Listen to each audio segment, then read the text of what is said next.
I'm James Maskey, Director of Strategic Communication at FORTEM Australia.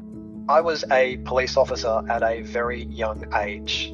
I just graduated from university and I became a police officer at the age of 21. At the age of 23, I was diagnosed with post-traumatic stress disorder.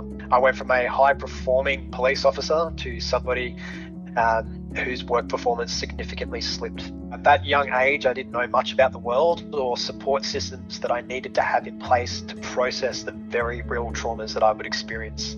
As a direct result of the trauma that I experienced, the diagnosis that I held, and without seeking the support that I needed at the time, I did need to transition from service. Now, a decade later, I'm proud to still continue to seek that support that I need to be as well as I possibly can and learn to live with and thrive with post-traumatic stress disorder. PTSD and the symptoms associated can affect many people in many different ways. The symptoms can lead to disruptions in life and also can lead to enhanced substance use and other negative coping behaviours.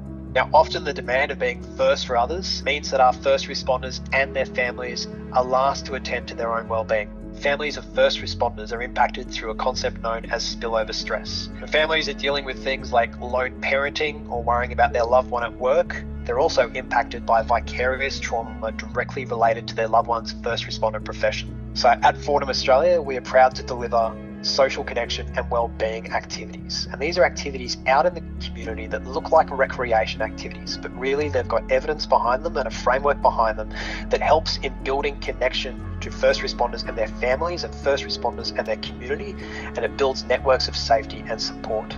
And we are proud to have delivered over 135,000 connection opportunities for first responders and their families to this ongoing care since inception 4.5 years ago. On this PTSD Day, FORTEM is encouraging first responders and their families to access preventative and early intervention supports to strengthen their resilience, to treat mental health conditions, to connect to community, to encourage recovery, to enhance capability, and to enhance retention of our nation's vital first responder community. And first responders and their families can do this through an independent and confidential option like FORTEM Australia out in the community. And we encourage first responders and their families to do this on this day and every day.